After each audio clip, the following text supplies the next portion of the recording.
E hoje, como professora, nós teremos a Natália Muccheroni, graduada pela PUC e mestre em análise do comportamento também pela PUC, tendo como áreas de pesquisa a análise do comportamento aplicado e o transtorno do espectro autista, cultura e comportamento verbal, e atualmente atuando como coordenadora do setor de pesquisa do Instituto CMA e pesquisadora no mesmo. Ela também é supervisora no mesmo, correção. E a Rachel Costa, uma das pessoas que nos uniu para fazer o grupo de estudos, graduada em psicologia pela Unip, mestre pela PUC e trabalha com desenvolvimento de hábitos de estudos e psicologia clínica. Então, meninas, é com vocês. Eu vou colocar o slide na tela e boa aula. Obrigada, Léo. Léo, acho que não está aparecendo aqui minha tela cheia, só um minutinho. Deixa eu tentar resolver isso, peraí.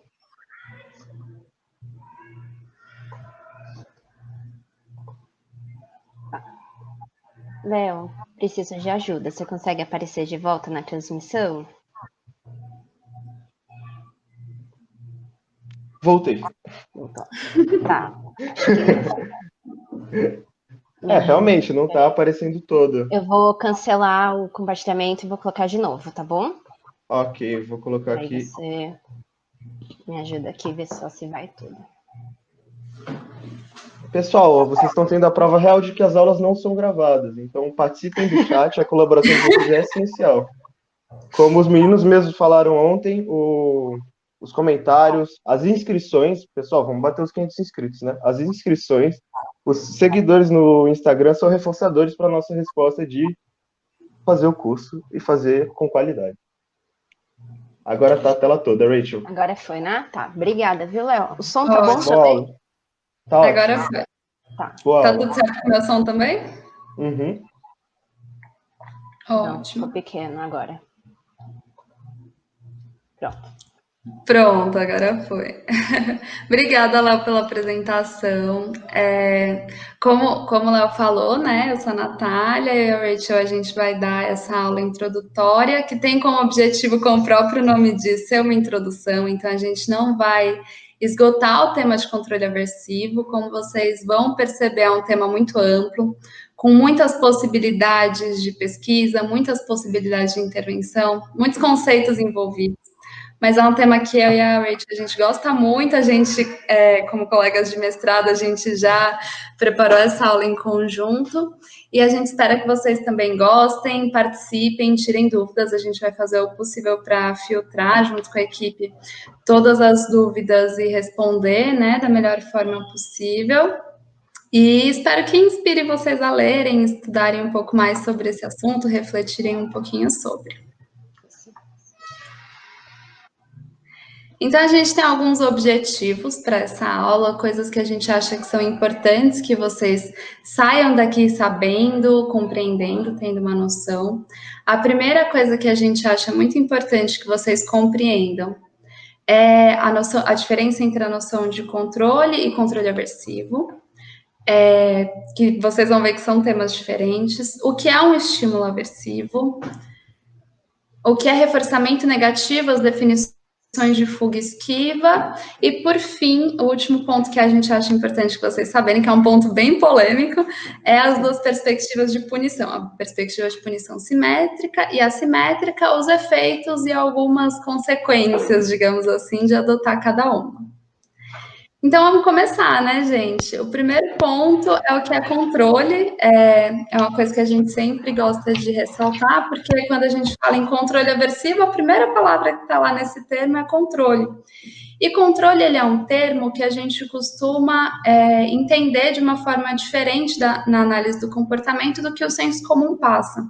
No senso comum, quando a gente fala em controle no nosso dia a dia, a gente fala sobre controle de uma forma negativa. A gente pegou aqui uma citaçãozinha da internet de um site de significados, em que eles falam algumas palavras, algumas coisas que significam controle. Então, algumas palavras que são destacadas nessa citação é que controle significa domínio, poder, fiscalizar e administrar alguma coisa, ter controle sobre uma situação, ter poder sobre o que está acontecendo. Quando a gente fala, fulano está me controlando, eu estou me sentindo controlada, normalmente a gente fala nesse sentido negativo.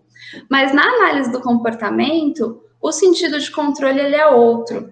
Para análise do comportamento, nem todo controle ele é negativo. O controle simplesmente quer dizer que algumas variáveis afetam a resposta, algumas variáveis modificam essa resposta.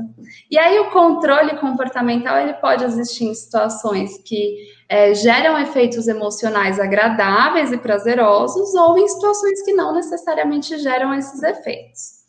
E aí, independente de qual forma de controle esteja acontecendo, o controle sempre vai existir no mundo, ele sempre vai existir na ciência, a gente descrevendo cientificamente ou não descrevendo cientificamente. E aí o Skinner traz essa citação em que ele fala que uma lei científica não obriga ninguém a se comportar de uma determinada forma.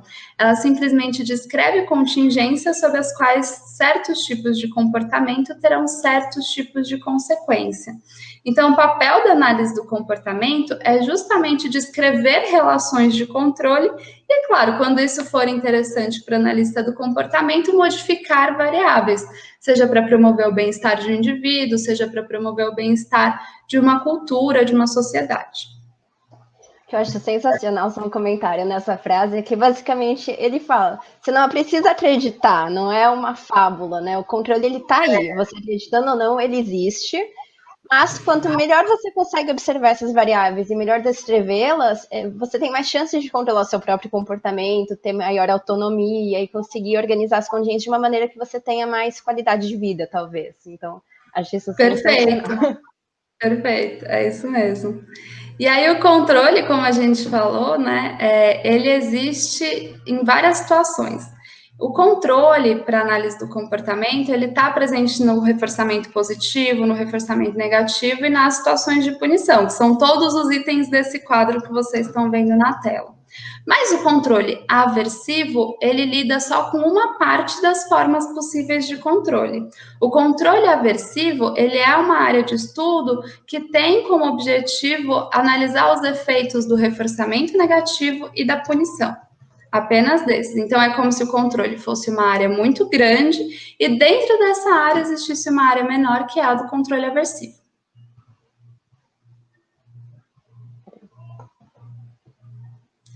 Então, o controle aversivo, se a gente for trazer os aspectos que compõem o controle aversivo, é que o controle aversivo engloba reforçamento negativo e punição. São esses dois aspectos e hoje a gente vai tentar se aprofundar um pouquinho em cada um deles e entender as características dele. Por que a gente estuda controle aversivo separado do controle normal, do controle positivo ou de outras formas de controle? Porque o controle aversivo, ele parece trazer alguns efeitos especiais sobre o comportamento. Parece que o controle aversivo traz efeitos que, por exemplo, o reforçamento positivo não traz. Ele muda nosso repertório de uma forma especial, e essa forma especial exige estudo.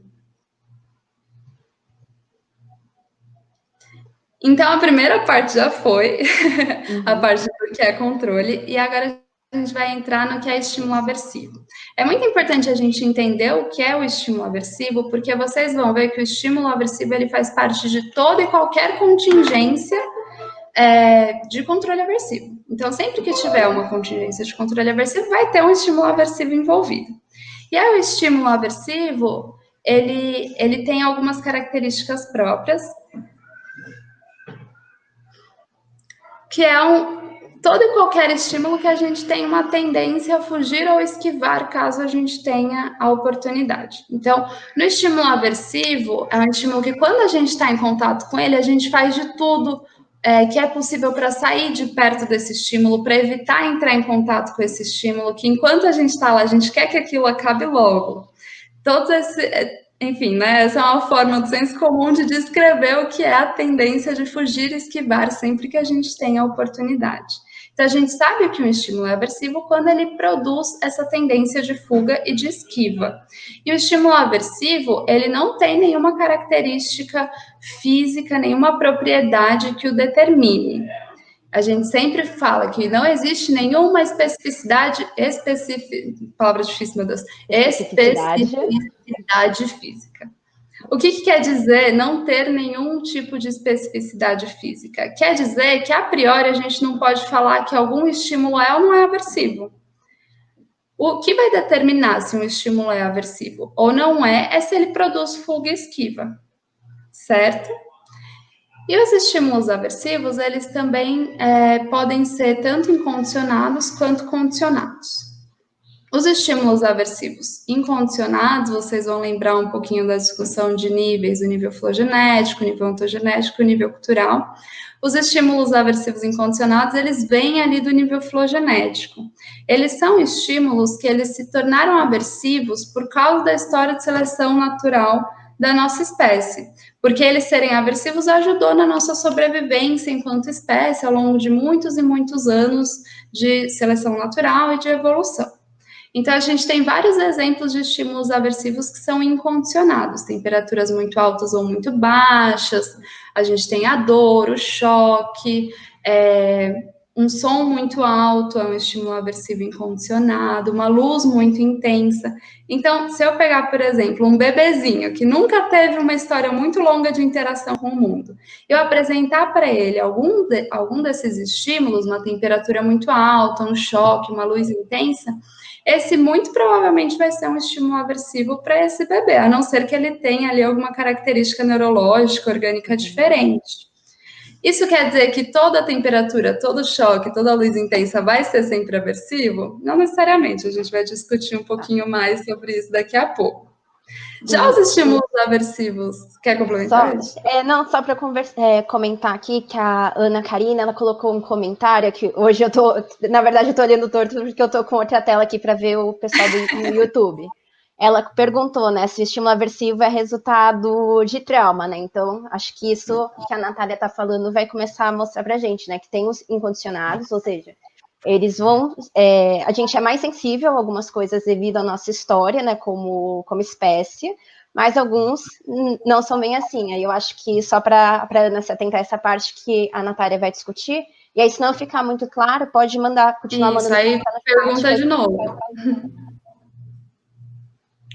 Então, a gente falou desses estímulos que a gente nasce com essa sensibilidade a esses estímulos aversivos que são incondicionados, né? Mas existem também estímulos aversivos que são condicionados. O que isso quer dizer? Esses estímulos aversivos fazem parte do nível ontogenético. Eles se tornam aversivos por causa de uma história individual. Então, enquanto um é aversivo por causa da história da espécie, esse é aversivo por causa da nossa história de interação com o mundo. Conforme a gente vai vivendo, interagindo com o mundo, algumas coisas vão se tornando aversivas, porque elas são pareadas com outros estímulos aversivos.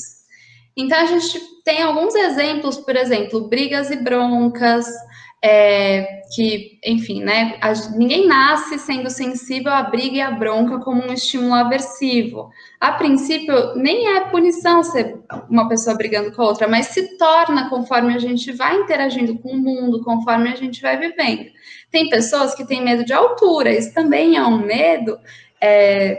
Enfim, quando eu falo medo, quer dizer que a altura é um estímulo aversivo. E isso é construído ao longo da história de vida da pessoa. Ela pode ter tido alguma experiência com relação a isso, direta ou indireta, que fez com que esse estímulo se tornasse um aversivo.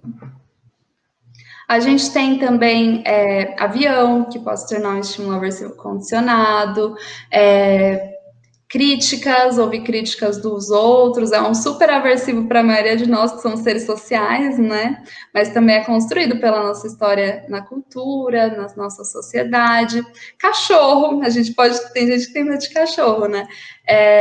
Então, tudo isso pode ser construído ao longo da nossa história. Então, eu tanto posso ter medo de um cachorro, isso ser um estímulo aversivo condicionado, porque um cachorro me mordeu, ou porque eu ouvi alguém falar que um cachorro era perigoso. A gente tem várias histórias que podem fazer com que eles se tornem estímulos aversivos condicionados, certo? Tá. Então, pensando no que a Natália contou para vocês dessa questão, né? O que é um estímulo aversivo, a gente vai fazer com vocês algumas perguntas. Seria muito importante para a gente se vocês participassem do chat respondendo se esses estímulos são ou não aversivos, para a gente poder seguir nossa aula, para a gente ir discutindo com vocês. Então, o primeiro exemplo que a gente trouxe foi a broca de dentista. E aí a gente pergunta para vocês, a broca de dentista, ela é um estímulo aversivo? Aí lembrando, tem uns 30 segundos de delay.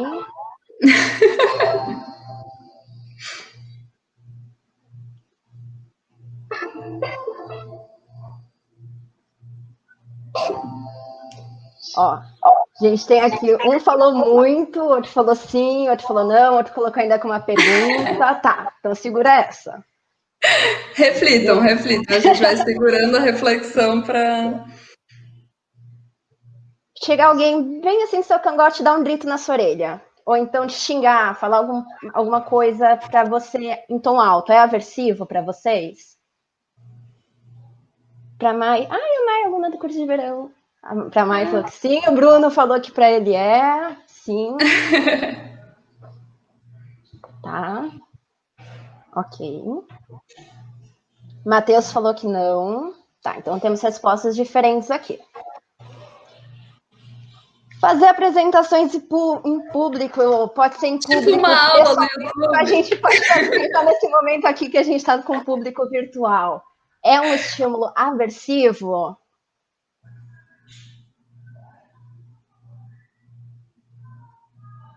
O grupo Contingente falou que sim. O grupo inteiro, né? Como a contingência muda a resposta. Tá vendo? A Vitória falou que sim. Ó, o Marcos já deu vários spoilers do que a gente vai estar discutindo aqui. Pro Matheus não, Matheus é tranquilo. Palhaço, é um estímulo aversivo? Esse palhaço também é sugestivo, né? Então, esse eu também não sou muito fã. O Marcos tá falando que depende, a Elis falou que palhaço não é aversivo, o Bruno também colocou que depende. Tá. Borboleta, é um estímulo aversivo? Adorei a resposta do It, que colocaram assim, não, mas esse é.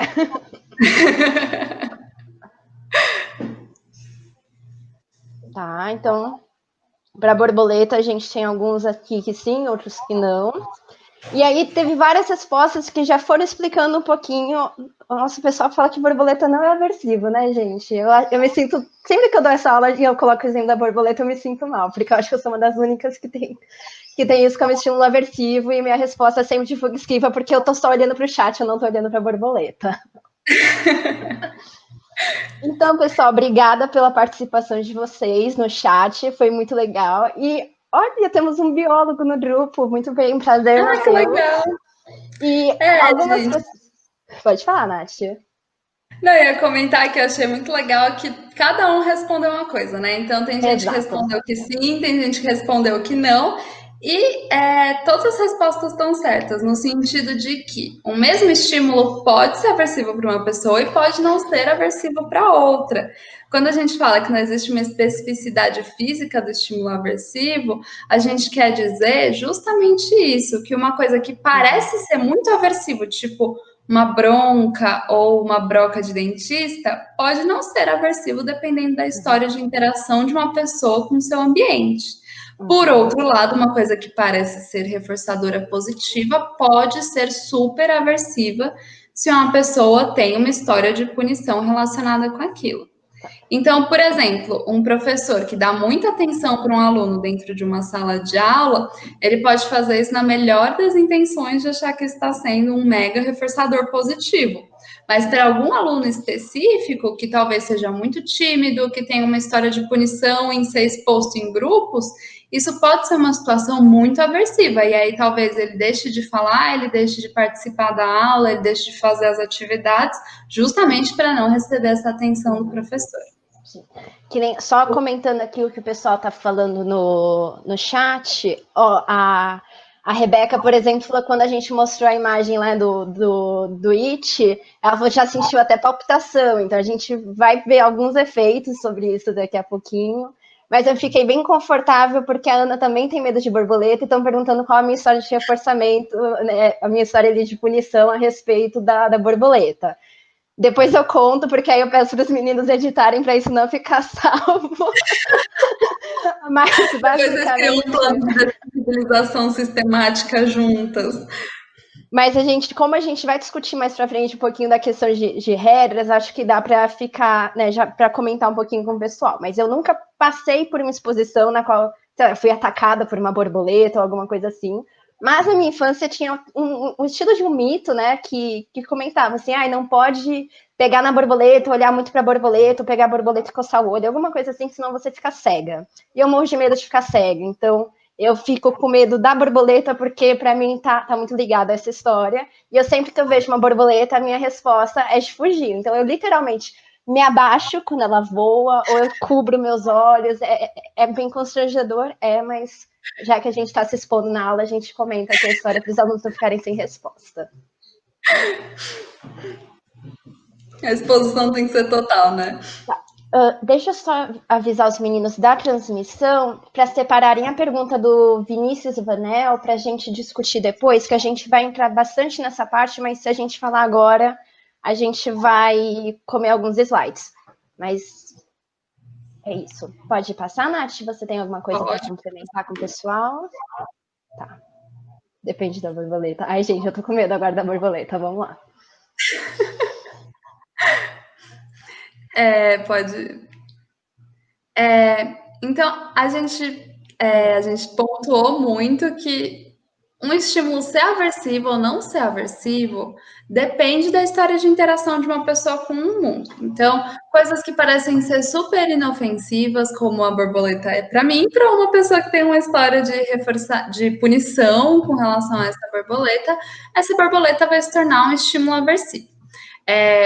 Só para finalizar um pouco esse ponto, isso é muito importante quando a gente está pensando em modificar o comportamento do outro, quando a gente está intervindo, seja como psicólogo, seja como pessoas de outras áreas do conhecimento, professores, porque quando a gente vai modificar o comportamento do outro, a gente tem que perceber o que é aversivo para aquela pessoa e o que é reforçador. A gente não pode partir de um pressuposto de, com certeza alguma coisa vai ser reforçadora ou com certeza alguma coisa não vai ser aversiva. Algo pode sim ser aversivo. Além desse ponto, alguns estímulos que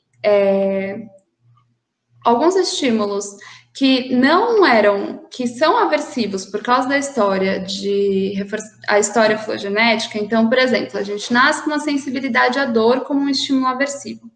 Esses estímulos, por conta da nossa história, podem deixar de ser aversivos ao longo da nossa vida. Então, eu tinha comentado que um estímulo aversivo incondicionado é uma temperatura muito alta ou uma temperatura muito baixa. Que são estímulos aversivos que a maioria de nós faz de tudo para fugir, por isso que a gente tem ar-condicionado, por isso que a gente usa casacos muito grandes, quando está muito frio, cachecol e tudo mais, para fugir dessa sensação de muito frio ou de muito calor. Ao mesmo tempo, tem algumas pessoas que isso é de alguma forma reforçador, então tem aqueles caras que eu não vou julgar a sanidade mental deles, que pulam nos lagos congelando na Rússia, em outros lugares assim, e aquilo de certa forma é reforçador para eles. Por quê? Por causa da história de vida deles, que provavelmente estar em um ambiente muito frio, nadando, foi pareado com outros tipos de reforçadores.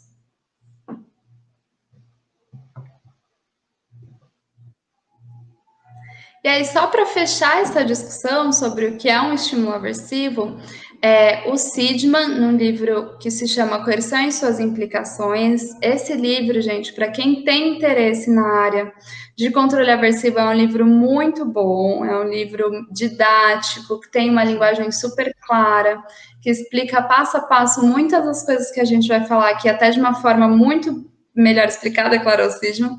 E que ele fala sobre o controle aversivo de uma forma muito interessante. Então, eu recomendo muito.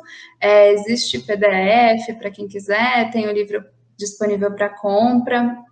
E ele traz essa citação sobre o estímulo aversivo, em que ele fala assim, ó, o tipo de estímulo que é geralmente denominado desagradável, irritante ou mais tecnicamente aversivo, não se distingue por determinadas especificações físicas. Estímulos muito fortes são com frequência aversivos, mas alguns estímulos fracos são aversivos também. Então, se a gente fosse tentar definir o estímulo aversivo pela característica de força, um som muito alto, uma luz muito intensa, isso normalmente é aversivo, mas para umas pessoas não é, e para outras pessoas coisas muito mais sutis são aversivas, tipo, pode não ser um barulho muito alto, mas algum barulho muito incômodo, tipo de uma goteira caindo na casa quando você vai dormir, isso pode ser muito aversivo para essa pessoa. Então, determinar por força não dá.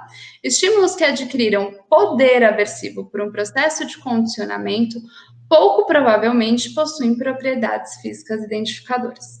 Então, todos os estímulos aversivos, especialmente aqueles que são condicionados, a gente não consegue determinar por uma propriedade física.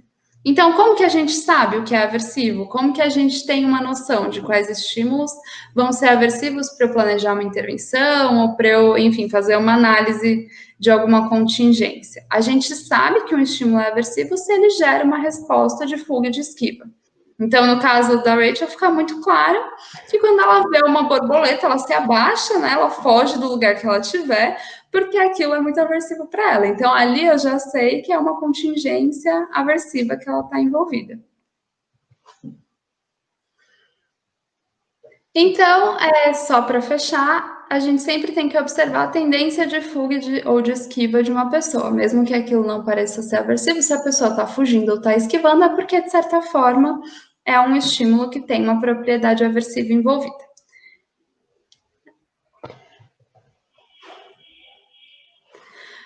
Por fim, sobre os estímulos aversivos, tanto aversivos incondicionados quanto os estímulos aversivos condicionados, eles geram alguns efeitos que a gente vai explorar muito ao longo dessa aula, então é bom a gente saber desses efeitos, porque quando a gente for olhar para a punição, quando a gente for olhar para o reforçamento negativo, isso vai estar um pouco mais claro.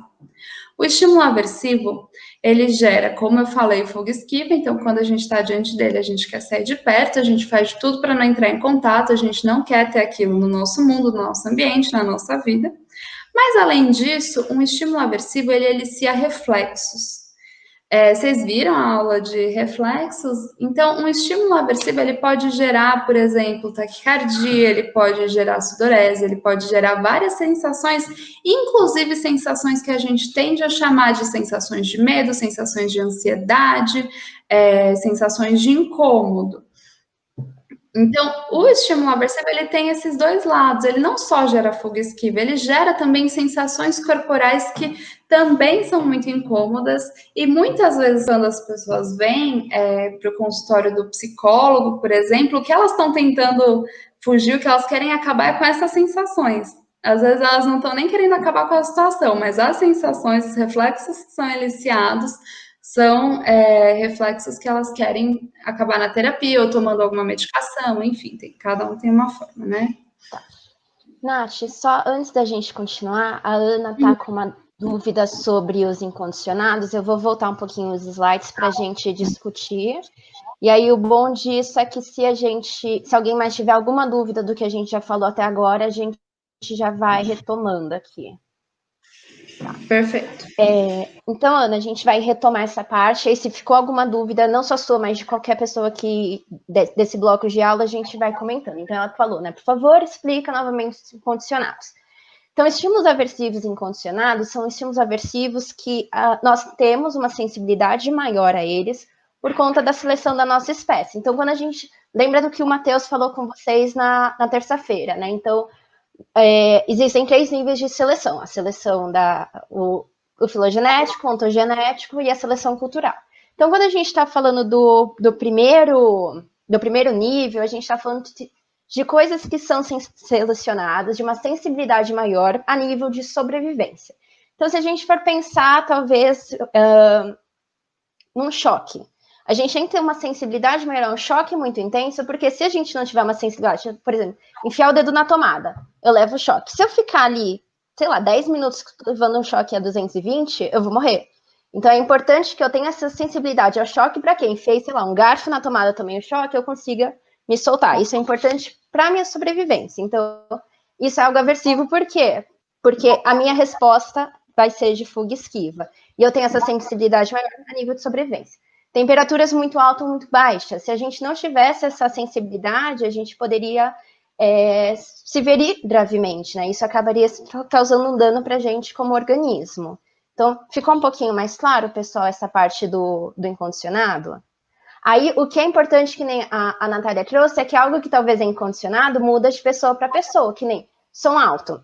Vamos supor que alguém aqui seja uma pessoa que gosta mais de ir em show, de embalada. O som alto, gente, uma coisa minha, eu adoro ir em show. Então, quando você sai do show, que o seu ouvido tá dando até aquele zumbido, aquele estalo, para mim é a coisa mais maravilhosa do mundo. Agora, quando eu vou com meu pai em show, ele fica reclamando o show inteiro. Então, para ele, ele não gosta de ficar perto da caixa de som, ele já prefere ir para o fundo. Então, algo que, biologicamente falando, a gente tem essa sensibilidade, por conta da nossa história de vida, a gente vai perdendo ou vai se intensificando. Tá? Beleza, Ana? E temos aqui, por favor, explicar novamente. Obrigada, Léo. Pode explicar novamente o controle. Tá. Posso ir, Natália? Pode, qualquer coisa você. Tá. Aí qualquer coisa você complementa, por favor. Aqui, o que a gente está falando da questão de controle? Vamos lá, vocês lembram da primeira aula, da aula do Flávio, que ele estava discutindo a questão da análise do comportamento? Qual que é a questão da ciência? A gente está falando aqui de previsão e controle. Deixa eu só voltar um pouquinho os slides, que eu acho que dá para acompanhar um pouquinho melhor. Então, normalmente a gente tem que descolar, quando a gente está falando de análise do comportamento, essa questão do controle, porque a gente foi acostumado a pensar, nossa, se fulano é uma pessoa controladora, então a gente vai para o sentido mais Maquiavel da coisa, como se o controle fosse algo ruim. Mas o que a gente, dentro da análise do comportamento, a gente vai pensar? Que o controle, ele existe. O controle não é algo por natureza bom, não é algo ruim, a gente não tem essa diferença entre o bem e o mal, quando a gente está falando dessa questão da ciência. Quer dizer que o controle existem algumas variáveis ambientais, então lembra que a gente viu na aula do Paulo, que ele vai comentar que em determinados contextos, a gente emite determinadas respostas e a gente recebe algumas consequências. Essas consequências vão selecionar tanto as nossas respostas quanto o contexto que elas ocorrem, tá? O que isso significa? Frente a contextos semelhantes daquele, a chance de eu emitir aquela resposta vai ser alta. Então, eu estou falando de controle. Isso é o controle comportamental. São as variáveis que estão à nossa volta e como a gente fica mais sensível a elas a partir de uma história de reforçamento ou uma história de punição. E aí, o que a gente está falando? Que o controle, tudo isso daqui que está na tela de vocês é o controle. Controle pode ser por contingências de reforçamento positivo ou elas podem ser por contingências de reforçamento negativo ou de punição. Mas tudo isso faz parte do controle, tá? Ficou claro, pessoal, essa parte da diferença entre o controle aversivo e o controle para o senso comum?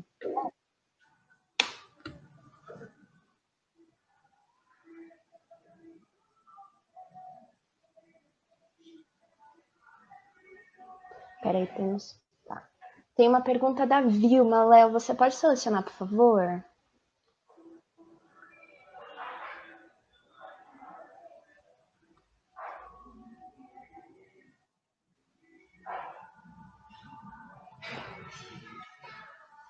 Deixa eu ver, Vilma de Jesus. Deixa eu só selecionar aqui para os meninos.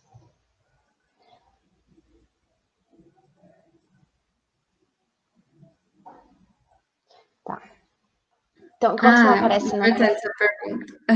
Você quer responder essa, Nath? Para também a gente... Pode ser. Vai indo, por favor. Não, mas não tem problema nenhum. A Vilma perguntou, pediu para a gente explicar um pouco a diferença entre reflexo e resposta. Então, qual a diferença, né, entre uma resposta reflexa e uma resposta operante? Provavelmente essa dúvida surgiu quando eu falei que o estímulo aversivo ele elicia alguns reflexos. Os reflexos, eles são uma relação muito específica que existe entre um estímulo e uma resposta, na qual um estímulo ele elicia uma resposta.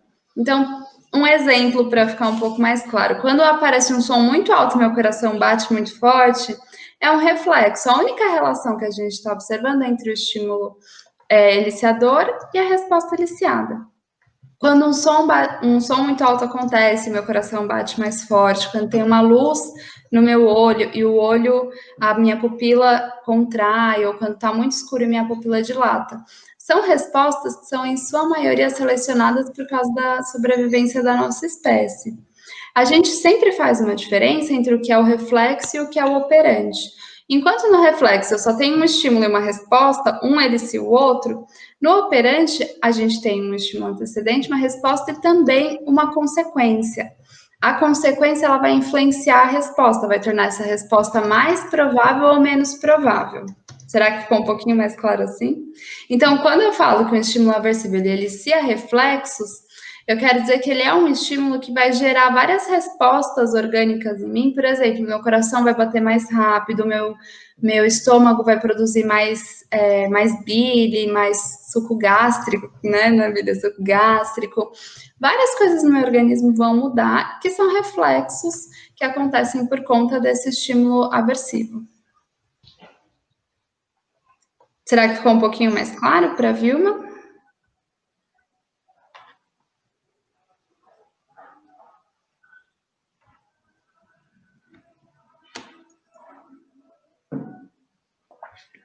Vilma falou que perfeito. Tem um comentário da Stephanie que ela colocou, mas eu gostaria de deixar um pouquinho mais para frente, que ela perguntou sobre os efeitos do reforço positivo. Eu acho que é uma discussão muito boa, mas acho que seria... pergunta para daqui a pouco. Segura eu acho que a gente vai ter que falar um pouquinho mais, depois a gente volta, por favor. Deixa eu... Tá. Acho que os meninos já anotaram, a gente continua. Então, feito isso, vamos lá, pessoal. Antes da gente seguir a aula, agora a gente vai entrar, se você mudar o tópico, que a gente já falou que é um estímulo aversivo, e agora a gente vai entrar em contingências de reforçamento negativo. Antes disso, claro, vai ter as perguntas do Forms, que depois a gente vai discutir, mas a gente queria saber se, por enquanto, tudo bem para a maioria, se a gente pode ir seguindo, como que vocês estão em relação ao que a gente está falando, até porque a gente não queria atropelar as coisas. A ideia dessa aula é de ser um pouco mais dinâmica mesmo, para tentar quebrar esse muro entre eu e Natália falando sozinha e a gente interagindo com vocês pelo chat. A gente não quer falar sozinha, pelo amor de Deus. Pergunta.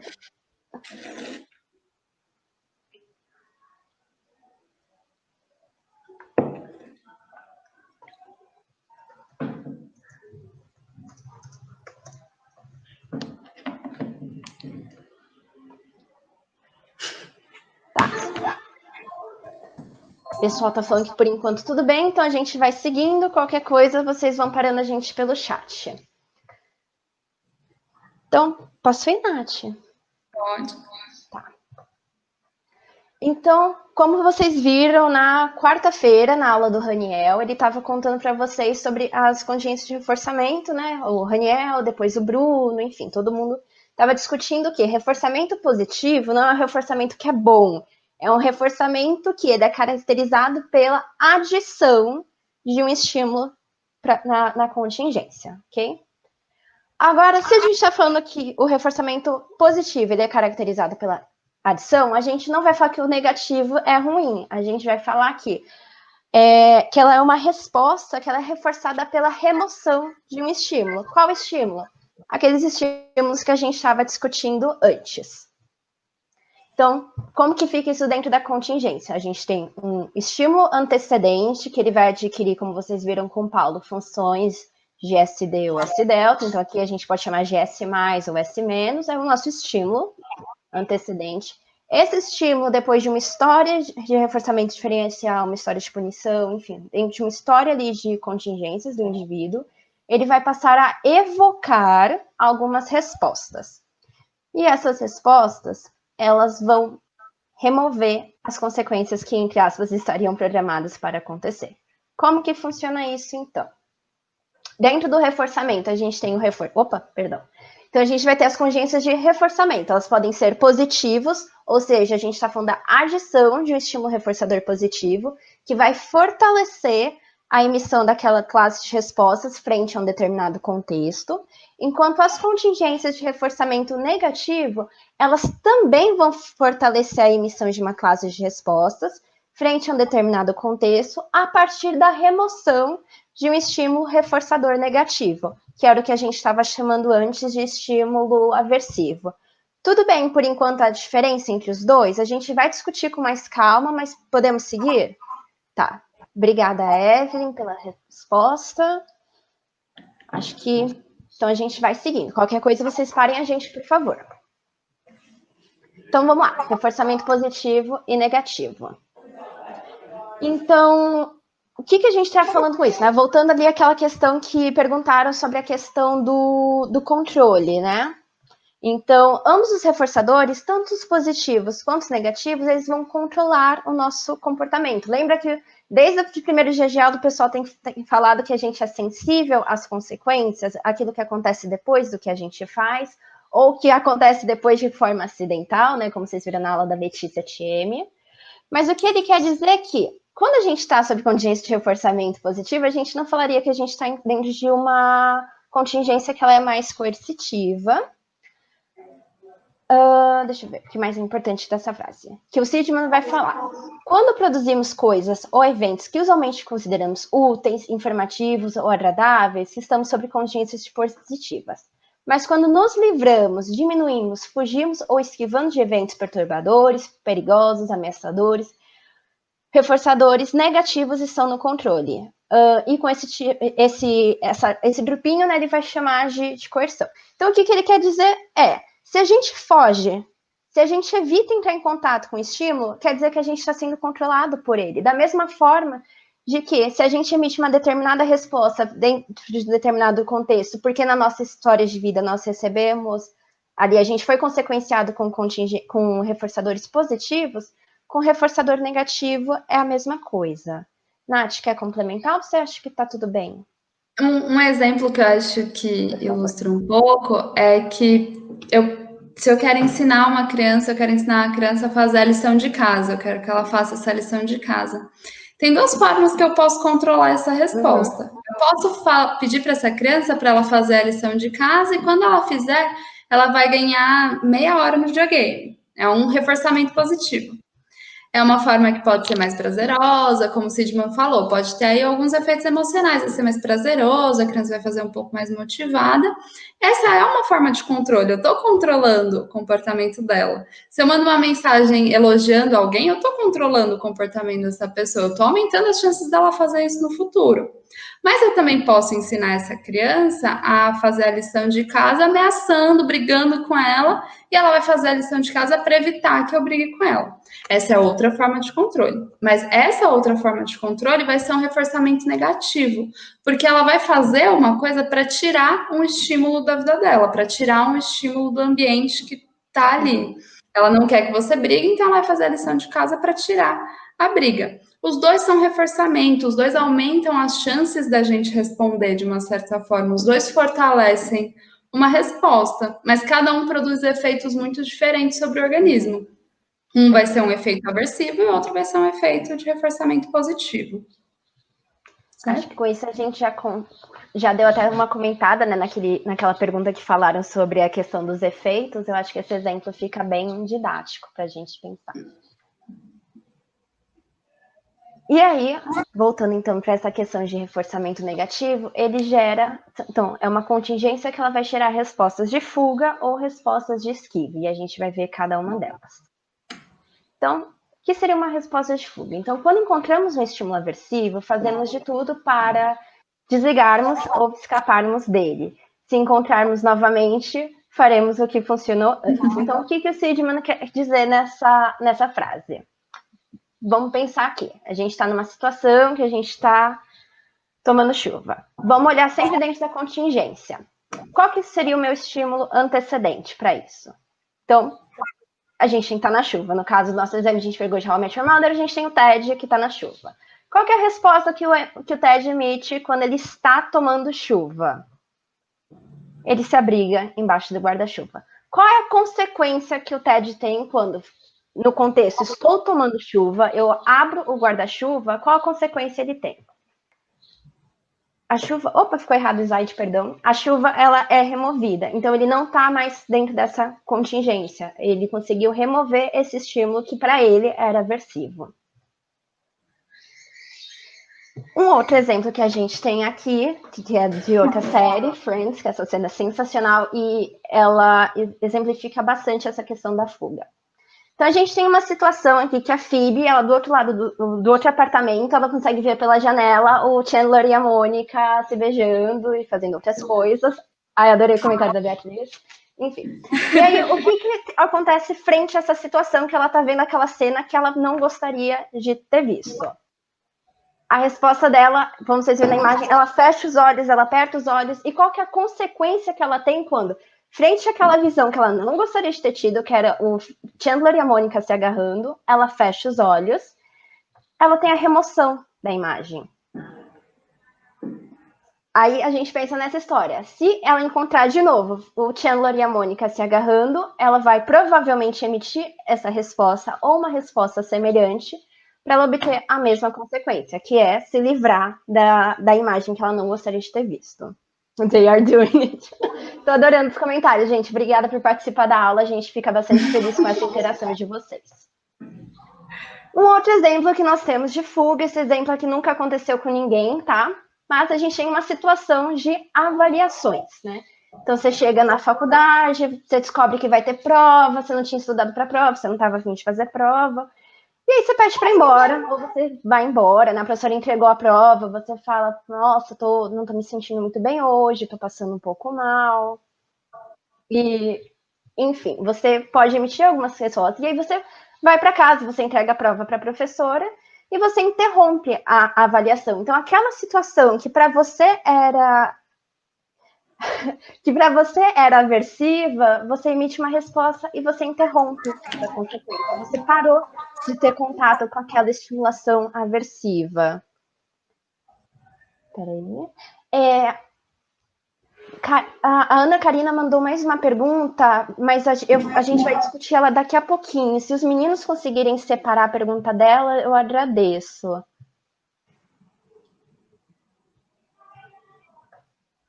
Tá. Mais um exemplo aqui para a gente ficar claro. Esse exemplo também não é 100% baseado em fatos reais, mas é um pouco.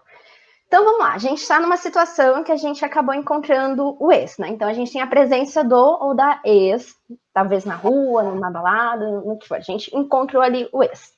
A gente vai emitir uma resposta. Se a gente encontrou, ele vem, cumprimenta, ela vem, cumprimenta, você fala assim, nossa, peraí que a Natália tá me chamando, eu preciso ir, depois a gente se fala. E a Natália tá do outro lado, a Natália não viu a situação inteira, mas eu saio correndo, vou de encontro com a Natália, e eu interrompo esse contato que eu estava tendo com o meu ex ou com a minha ex, ok? E aí eu consigo me livrar, eu faço essa interrupção do meu contato com o estímulo que para mim, naquela situação, era aversivo. Tá, antes da gente passar para as respostas de esquiva, eu queria saber se fuga tá tudo bem para vocês. Tirando o comentário da Ana Karina, que a gente vai discutir daqui a pouquinho. Os exemplos de Friends, o pessoal gostou, ótimo.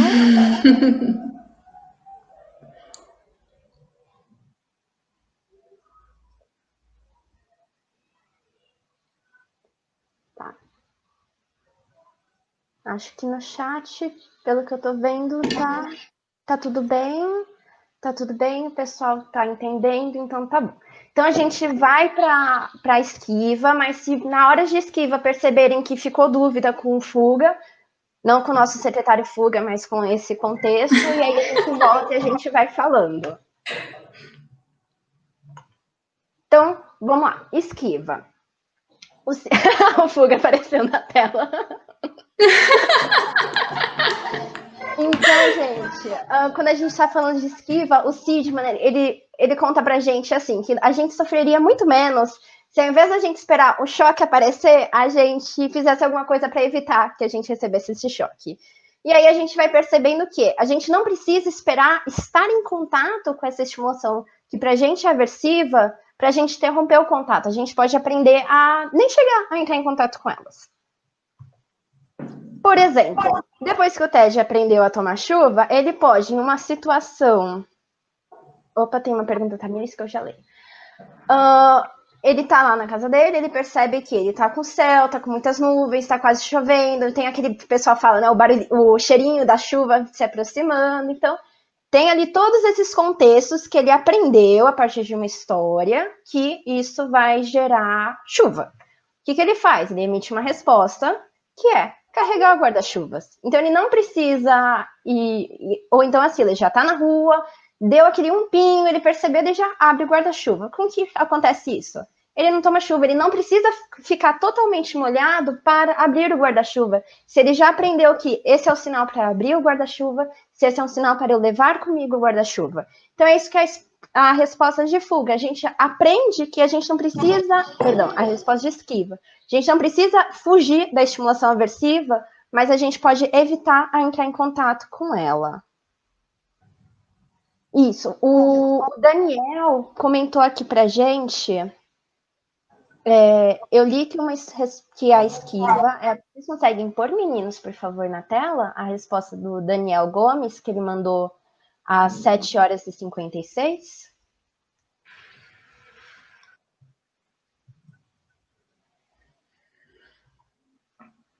Tá, eu acho que deve estar com algum problema, mas tudo bem, a gente vai lendo.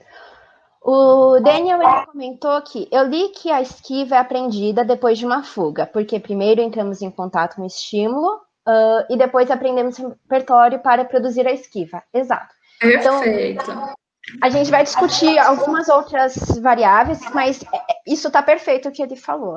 Acho que é exatamente o que a gente quis mostrar aqui, você pegou super bem. E é exatamente isso, vocês vão vendo que a esquiva ela é um repertório mais refinado.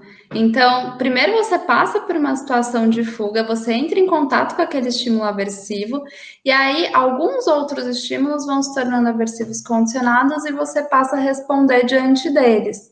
Realmente a esquiva ela é uma resposta mais elaborada, digamos assim, do que a resposta de fuga.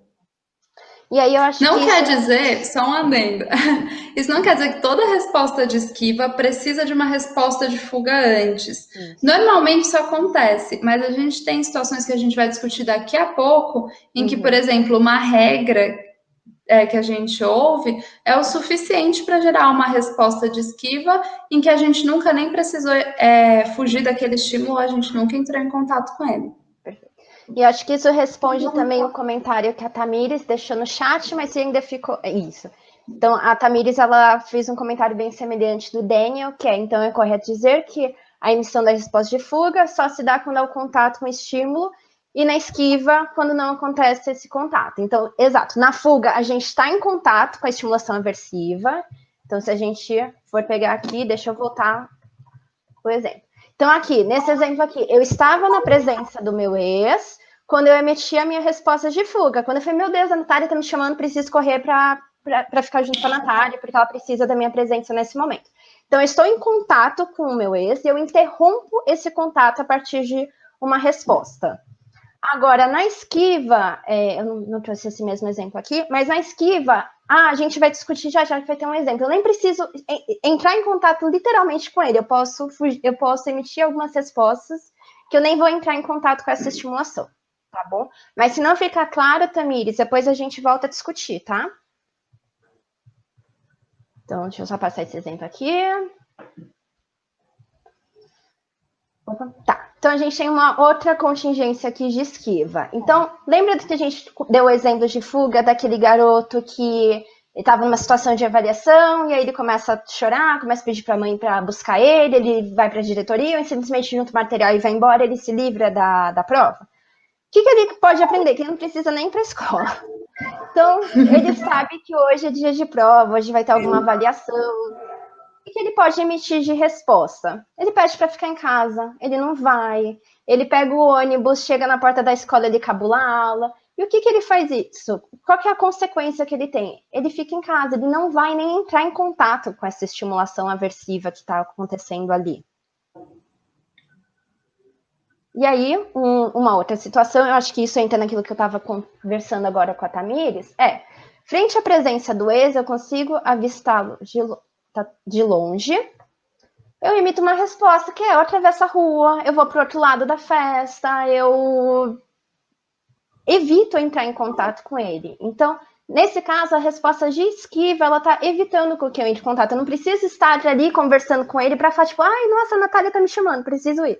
Não, eu simplesmente vejo de longe e já vou para a Natália, sem precisar ter essa conversa, que talvez seria aversiva ou não, para depender da pessoa, claro, vai ficar só de reforçamento, de punição. E numa esquiva ainda mais elaborada, você poderia evitar estar em situações que você sabe que a pessoa frequenta. Então, se você sabe que a pessoa vai numa festa ou em um lugar, você nem chega perto para não entrar em contato e não ter que fugir.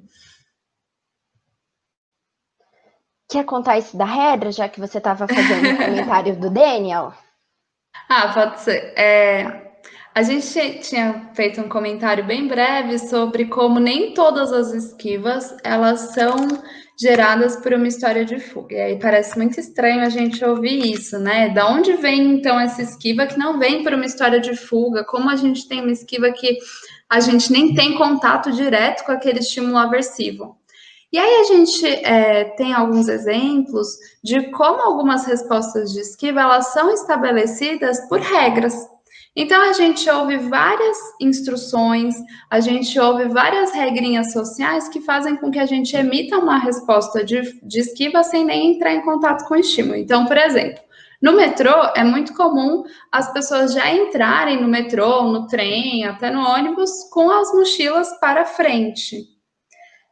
Não necessariamente todas as pessoas que andam com a mochila na frente, elas foram roubadas por terem deixado a mochila para trás. Mas, como existe essa regra que todo mundo já ouviu falar, que é melhor colocar a mochila na frente, tanto para evitar algum assalto, quanto para evitar que as pessoas saiam empurrando sua mochila e você, enfim, né, num trem lotado, a gente começa a emitir essas respostas que são respostas de esquiva. Uma pessoa pode evitar uma rua, evitar um bairro, porque ouviu falar que aquele bairro é um bairro muito perigoso em uma tal hora da noite. Ela nunca foi roubada naquele bairro, ela nunca passou por uma situação aversiva, mas ela continua emitindo essa resposta. A Rachel, ela deu um exemplo de que ela evita borboletas e foge de borboletas, porque ela ouviu uma história em que você segura na asa da borboleta, coloca a mão no olho e você pode ficar cego. Então, a gente tem várias regras sociais, várias regras culturais, e muitas dessas regras acabam gerando respostas de esquiva, mesmo a gente nem tem tido contato com esses estímulos, com essas contingências. E talvez a gente entrando em contato com essas contingências, eventualmente a gente descubra que elas nem são tão aversivas assim. Perfeito. Só antes da gente continuar, a Renata está fazendo algumas perguntas que os meninos vão apresentar para a gente daqui a pouquinho, porque tem algumas coisas que a gente ainda vai falar, então eu queria guardar só um pouquinho as perguntas que ela está fazendo, são muito legais para a gente discutir, mas eu só não quero comentá-las agora, só para não atropelar algumas coisas da aula, mas já já a gente vai discutir essas coisas que você está colocando, tá bom, Renata? Se a gente vai falar, se não vão falar, cobra a gente, por favor. E o Daniel também curtiu a explicação, acho que fez sentido essa questão da regra. E o que a gente achou que seria bacana trazer isso da regra é porque a gente não tem isso na faculdade, né? Na graduação, a gente fala que a gente aprende realmente a esquiva só por conta da fuga, mas não pela regra. Então, acho que é bem bacana estar discutindo isso com vocês hoje. E é aquela questão, gente, qualquer dúvida que vocês tiverem que perguntar, vão sinalizando para a gente, que aí a gente vai parando, vai voltando, a gente tem tempo, dá para fazer uma discussão bem no ritmo de vocês, tá bom? Então, aqui a gente trouxe, na verdade, um resumão da diferença, né, entre fuga e esquiva, porque às vezes não são coisas que ficam muito claras para a gente. Então, a gente trouxe isso para sintetizar. Então, tanto quando a gente fala de fuga quanto de esquiva, a gente está falando de produtos que eles são de contingências de reforçamento negativo. Qual que é a diferença de um para o outro? A fuga, ela vai eliminar um estímulo aversivo que está presente naquele determinado momento, enquanto a esquiva vai evitar que a gente, como organismo, entre em contato com essas estimulações aversivas. Pode ser via regra, então eu aprendo que eu preciso me esquivar daquilo, ou eu posso ter tido um contato anterior e eu passo a me esquivar, tá bom? E acho que isso a gente vai fazer algumas discussões com vocês, aí a gente comenta. E aí o que acontece, então? A fuga, ela tem a interrupção de um estímulo aversivo a partir de uma resposta dentro da classe. Então, só retomando ali o conceito de classe, né? São respostas diferentes que elas têm, como o Raniel bem disse para vocês no dia que ele deu a aula, que elas têm a mesma função. Ou seja, eu posso, para fugir daquela situação que eu encontrei uma pessoa que eu não queria, posso falar, tipo, eu preciso ir que a Natália está me chamando. Qual que é a minha consequência? Interromper o contato. Eu posso falar, nossa, me deu dor de barriga, preciso sair daqui agora. Interrompo o contato. Posso falar assim, olha, me desculpa, mas eu não quero falar com você hoje. Interrompo o contato. São respostas que elas são topograficamente diferentes, ou seja, elas têm formas diferentes, mas a função é a mesma. Enquanto a esquiva, ela já é caracterizada pela evitação do contato com esse estímulo aversivo, também a partir dessa classe de respostas que nós, como organismos, aprendemos a ter, tá bom?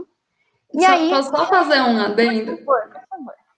Tem algumas fugas e esquivas que elas são muito mais sutis. Então, por exemplo, a gente está assistindo uma aula e essa aula é aversiva. Espero que não seja o caso, mas você está assistindo uma aula que é super aversiva e você está lá, você não saiu da sala, você não falou nada pro professor, você continua lá. Mas você está pensando em várias outras coisas, ou você está no celular, ou enfim, você está só de corpo. Isso também é uma forma de fuga esquiva. Mas é uma forma muito mais sutil que acontece de forma privada, mas a gente também considera isso como uma resposta. Vocês viram que os estímulos privados também são comportamentos. Só para fazer esse adendo de que isso também é fuga. Boa. E acho que isso que você comentou, Nath, é sensacional, porque ontem o Bruno estava dando aula, né, de reforçadores, e alguém fez uma pergunta sobre esquiva experiencial, né? Então, na verdade, o que a gente está querendo dizer, né? É basicamente isso, a gente... Às vezes, algumas sensações que a gente tem como organismo, né? Então, talvez uma sensação que a gente vai chamar de medo, uma sensação que a gente vai chamar de ansiedade. Aquilo, para a gente lidar com tudo aquilo, com algum pensamento que a gente não gostaria de ter tido, ou seja, toda essa parte aí de comportamento privado, às vezes é muito aversivo ter que lidar com isso, ter que aceitar um determinado pensamento, sentimento, uma emoção. E aí o que a gente faz? A gente foge. A gente fala assim, não, tá tudo bem, eu tô ótimo, não tô sentindo isso. A gente vai invalidando esse sentimento para a gente não entrar em contato com ele. Então a gente foge, a gente se esquiva. Então acho que quando a gente está falando dessas esquivas mais refinadas, a gente está falando disso. E aí, o que a gente quis trazer para vocês, antes da gente fechar essa parte, é uma discussão sobre esse tipo de repertório, né? Se eles são ou não importantes para a gente como organismo, né? Então, esquiva experiencial. Deixar de ir para uma festa para não encontrar uma pessoa que a gente não gosta. Deixar de prestar atenção na aula porque o professor é um porre. Esses repertórios, eles são importantes para a gente como organismo? Fica a perguntinha para o chat.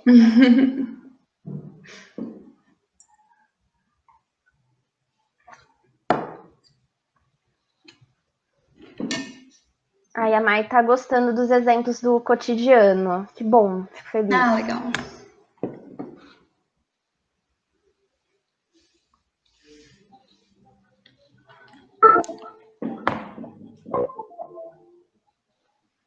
Tá.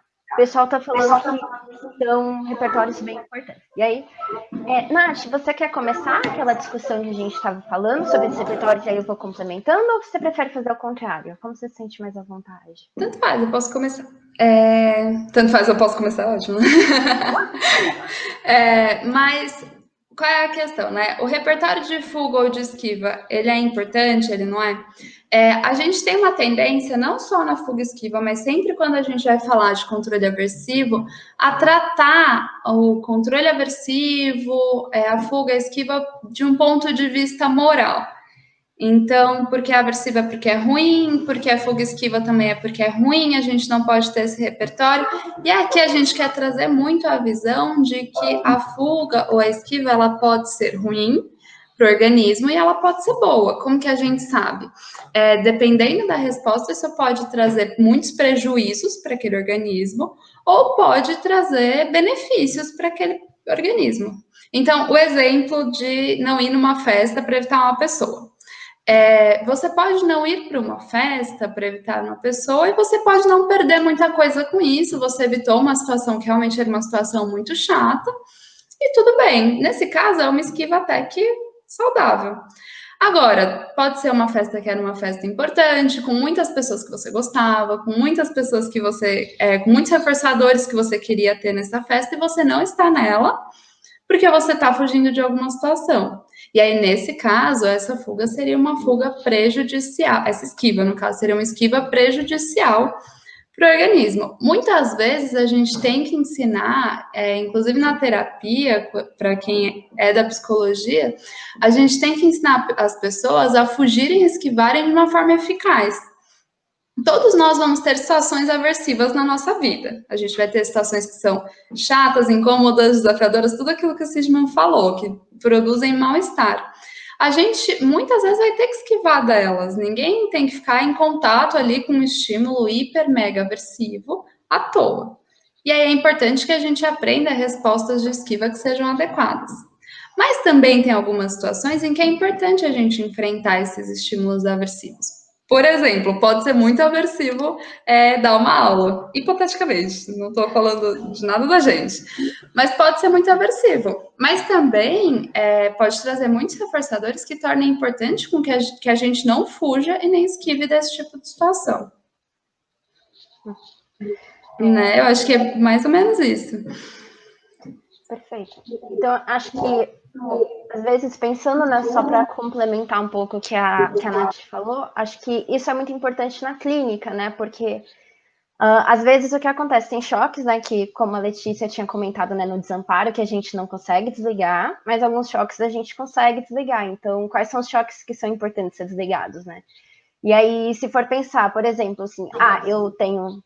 sei lá, uma situação de que eu tenho uma pessoa no meu trabalho e essa pessoa, ela para mim é uma figura extremamente aversiva. Ela pode ser uma figura autoritária, ela pode ser uma pessoa que faz comentários talvez machistas, homofóbicos, coisas que me incomodem.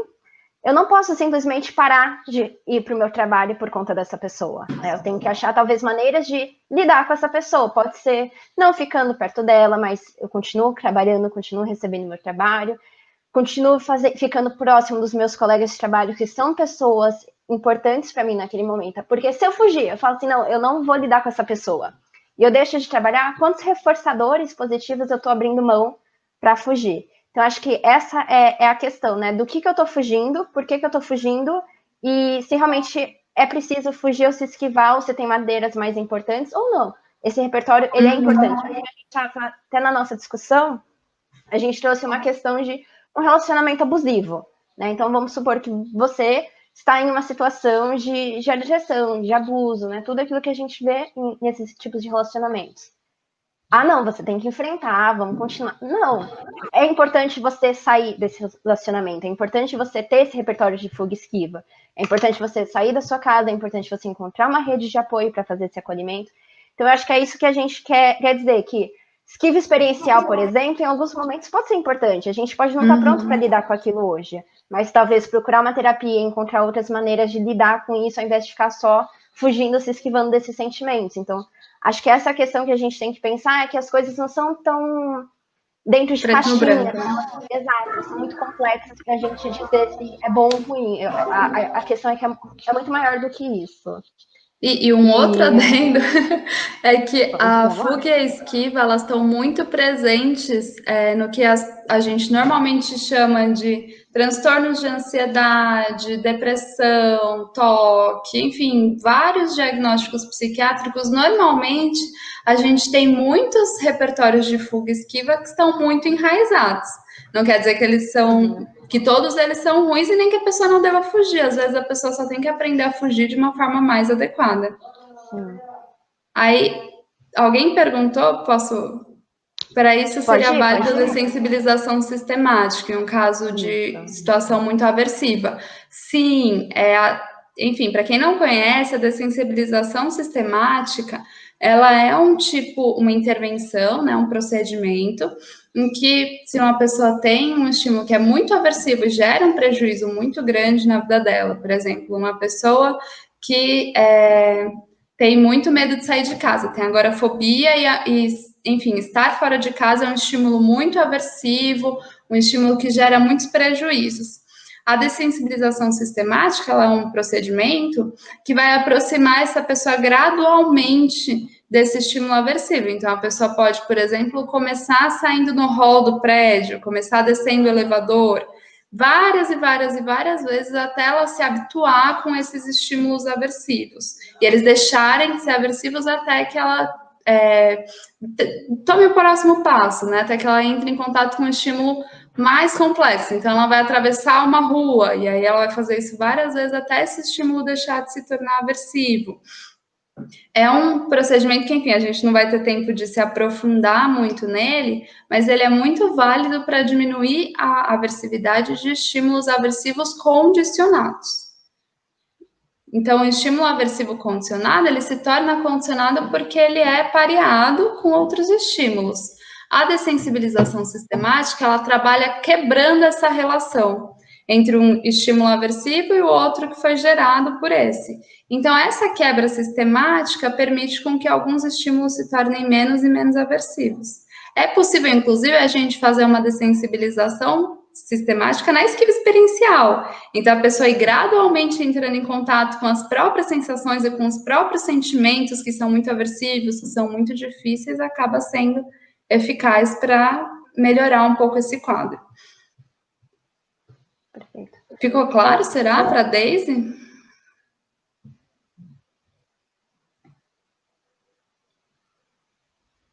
Tem uns 30 segundinhos de delay, pode esperar. Esses 30 segundos são tão engraçados, né?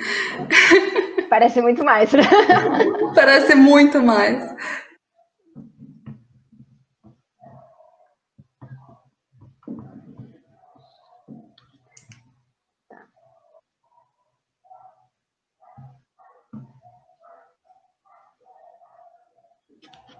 Acho que, pelo que o pessoal está falando, sim. Acho que agora, antes da gente entrar na questão da punição... Opa! A Ana tem uma pergunta sobre a dessensibilização sistemática. Na verdade, tem surgindo duas aqui. Isso.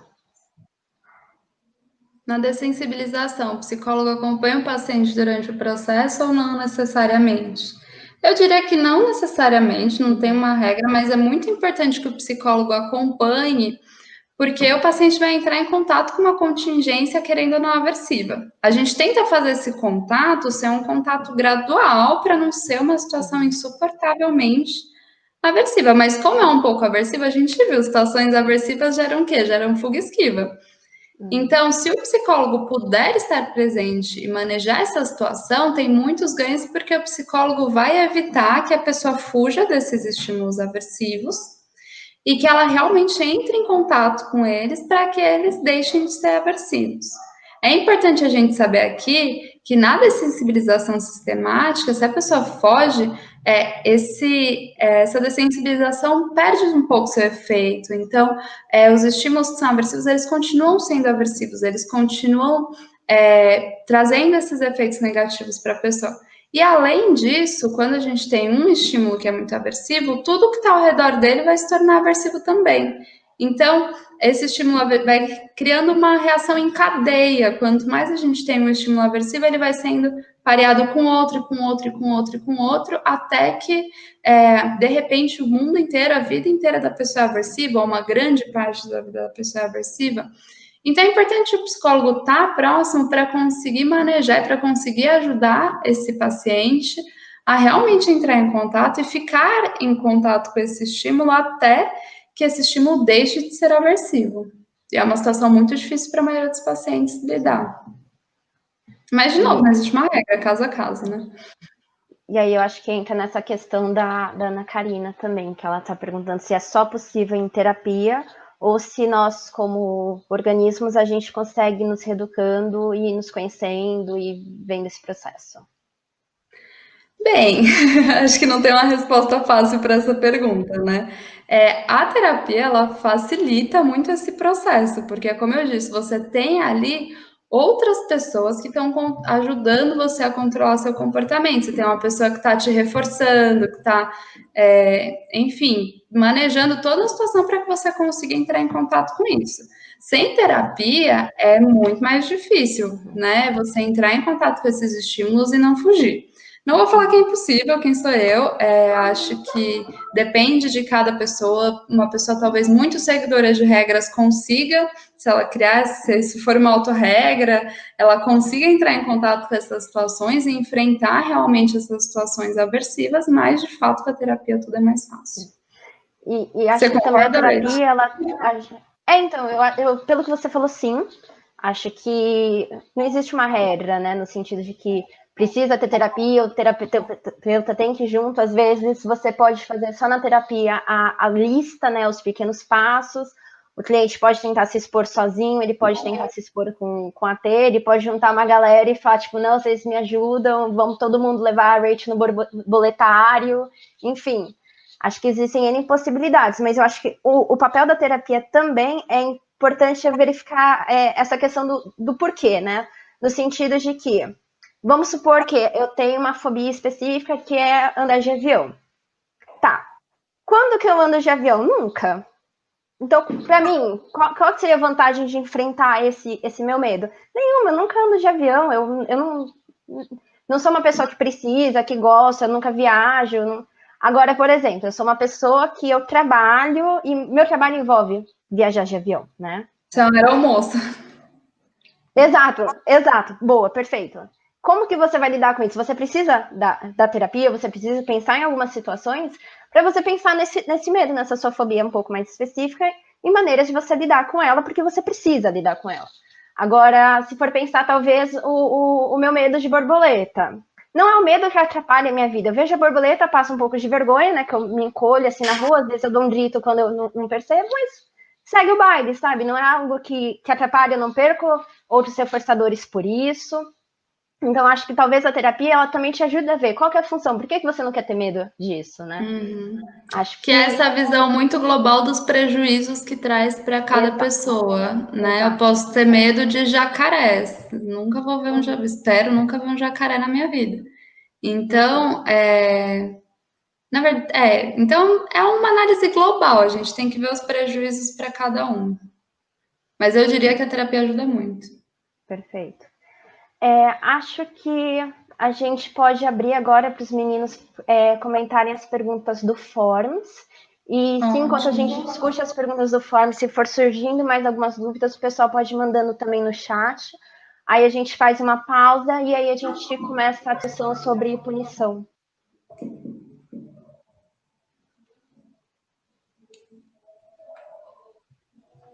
Olá, meninas. Tudo bem? Tudo bem. Acho que a gente tem 2 ou 3 perguntas do Forms, né? Tá. E eu vou ler elas rapidinho e depois a gente vai para aquelas que a gente já marcou do YouTube, pode ser? Tá, pode ser. A primeira, ela é assim. Um estímulo anteriormente não aversivo pode vir a se tornar aversivo? Sim, completamente. Eu acho que um exemplo, enfim, eu não quero esgotar o exemplo da Rachel com borboletas. Gente, se expôs, agora tudo bem. Provavelmente quando ela era muito criança, antes dela ouvir toda essa regra, né, de que borboleta deixa você cego, esse estímulo não era um estímulo aversivo. E conforme ela ouviu essas regras e ela se tornou uma pessoa seguidora de regras um pouco, esse estímulo passou a ser um estímulo aversivo. A aeromoça que tem medo de avião, nosso exemplo hipotético, provavelmente não era aversivo para ela, tanto que ela se tornou aeromoça, né? Poderia ser uma coisa super reforçadora. Talvez ela ter passado por uma situação de turbulência muito grave, enfim, outra situação aversiva dentro do avião tenha sido o suficiente para tornar esse avião um estímulo super aversivo em que ela nem entre em contato com ele. E é importante a gente lembrar que quando a gente está falando dessa história de construção de um estímulo aversivo, a gente está falando que esse é um estímulo aversivo condicionado. Ok, a gente pode ir para a próxima? Acho que pode. Só que antes de ir para a próxima, Rachel, a Sarah tá falando aqui que também tem medo de borboleta. Eu Então me você sinto não é a bem, eu única me no sinto mundo. Eu sugiro criarem um grupo de apoio. E aí a gente marca no final da sensibilização um passeio pro borboletário. Eu acho justo. Tá bom. Aprender a se esquivar a partir de observação do comportamento de terceiros é considerado aprendizagem por regra? Não, né? É um tipo de aprendizagem, é um tipo de aprendizagem válido, isso também é possível, então a gente pode aprender através de um modelo, mas a regra ela tem uma característica de ser verbal. Então a regra ela é sempre um estímulo antecedente verbal. E nem sempre o modelo do outro ele é um modelo verbal. Eu posso, por exemplo, ver a Rachel correndo de borboletas várias vezes, e ela pode ser um modelo, e quando eu ver borboleta eu começo a correr também. Aí eu aprendi uma esquiva a partir desse modelo. Mas a regra ela tem a característica de sempre ser verbal, então é algo que ou alguém disse, ou que eu li, ou que, enfim, né, eu vi de alguma forma de comunicação que é aversivo. E aí, a partir dessa regra, eu começo a me comportar. Antes de ir para as perguntas do YouTube, pessoal, tem gente pedindo literatura, indicação de literatura sobre controle aversivo, meninas. Ótimo, no final dos nossos slides vão estar lá as referências e Tem 3 literaturas. páginas só de indicação. Tirem print. Mas acho que o principal mesmo, assim, para quem quer começar a estudar, a entender, a ter uma leitura até um pouco mais crítica sobre essa questão, é o CIDMA, né? O Coerção e Suas Implicações, ele é o base. E depois, né, o pessoal, assim, quer pensar em coisas mais clínicas, tem também alguns artigos, acho que a lista vai ajudar bastante, a gente também vai deixar os nossos contatos, aí se alguém precisar de algo um pouco mais específico, também é só procurar a gente. Eu diria que o CCA, o CIDMA é uma ótima literatura introdutória. Para quem quer ter uma visão bem teórica, também tem o capítulo de punição do CCH, né? O Ciência do Comportamento Humano. É bem teórico, mas é uma leitura fundamental. E tem também um artigo que está nas nossas referências do Maier e Góngora, que faz um apanhado da visão de punição, que a gente vai discutir daqui a pouco, que também é bem interessante. Então, agora já indo para as perguntas do YouTube, primeiro eu tenho que me desculpar com o Vinícius, porque como o chat andou bastante, eu não consigo puxar a pergunta dele para a tela. Então eu vou só ler, mas foi a pergunta do Vinícius. Talvez seja uma pergunta para mais tarde, mas vocês consideram alguma diferença existente entre o controle aversivo e a correção do CIDMA? Ou é a mesma coisa? É a mesma coisa, entre controle aversivo e coerção, né? Para o CIDMA são termos intercambiáveis. Coerção é controle aversivo é coerção. Certo.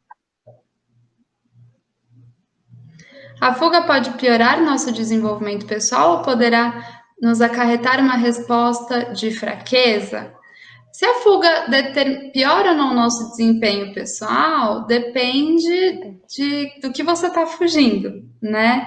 Em muitos casos é importante que a gente fuja. Quando a gente está em uma situação que é uma situação prejudicial para a gente e que essa fuga não faz com que a gente perca muitas coisas, é importante a gente saber fugir.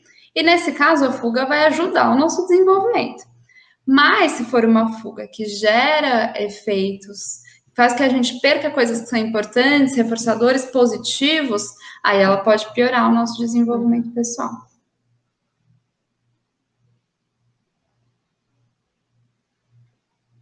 Eu acho que é isso. Eu não estou achando a dúvida da Daisy. Mas já foi respondida. Foi, da dessensibilização, né? Bem, eu acho que é isso, então.